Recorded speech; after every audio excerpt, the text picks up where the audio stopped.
اللہ اکبر اللہ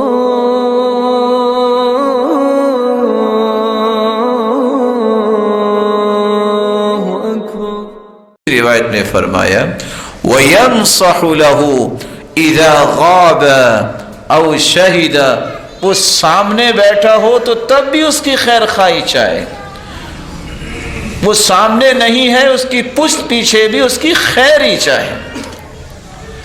یہ جو صلاحیتیں اس کی غیبت کرنے میں لگاتا ہے مسلمان، اس کو دعا دے دے، اس کی اصلاح کی کوشش کرے۔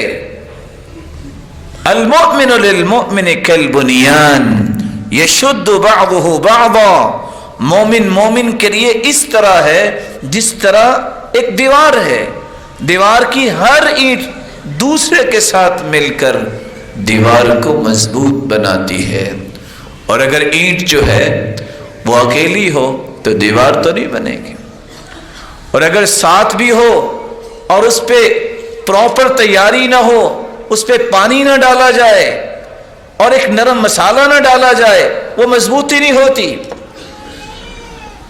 اس لیے رسول اللہ صلی اللہ علیہ وسلم نے فرمایا کہ اس کے لیے نصیحت کرے، وہ سامنے ہو یا سامنے نہیں ہے۔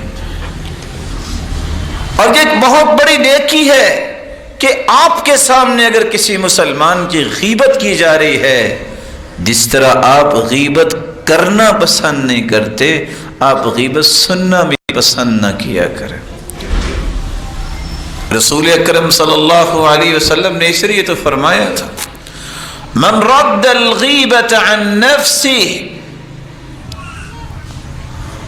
قیامت کا دن ہوگا، اللہ ذوالجلال اس شخص کو جہنم سے آزاد کریں گے۔ من رد عن عرض اخیہ بالمغیبہ کان حقا علی اللہ ان یعتقہ من النار، جو کسی مسلمان کی غیبت کو سنتا ہے اور روک دیتا ہے، بھائی نہیں، غیبت سے گناہ ہوگا، اصلاح کرو، نصیحت کرو، روک دیتا ہے، قیامت کے دن اللہ ذوالجلال اسے جہنم سے روک دیں گے، وہ جہنم نہیں جائے گا۔ صلاحیتوں کا صحیح استعمال کرو۔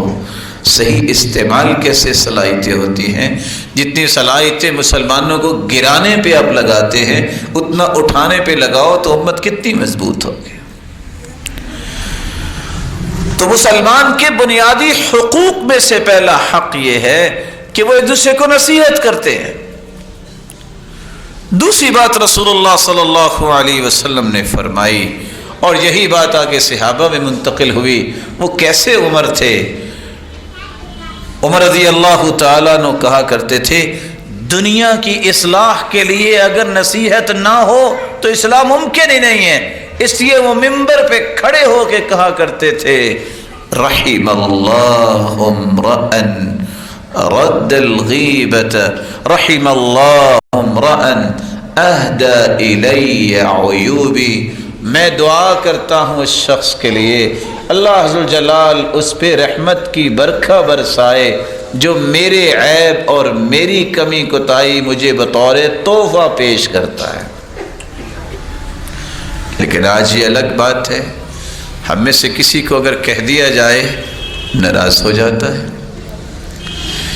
رسول اکرم صلی اللہ علیہ وآلہ وسلم نے تو یہاں تک فرمایا خوش نصیب ہے وہ انسان جس کو اللہ قیامت کے دن دگنا اجر دیں گے، وہ دگنا اجر حاصل کرنے والا وہ ہے۔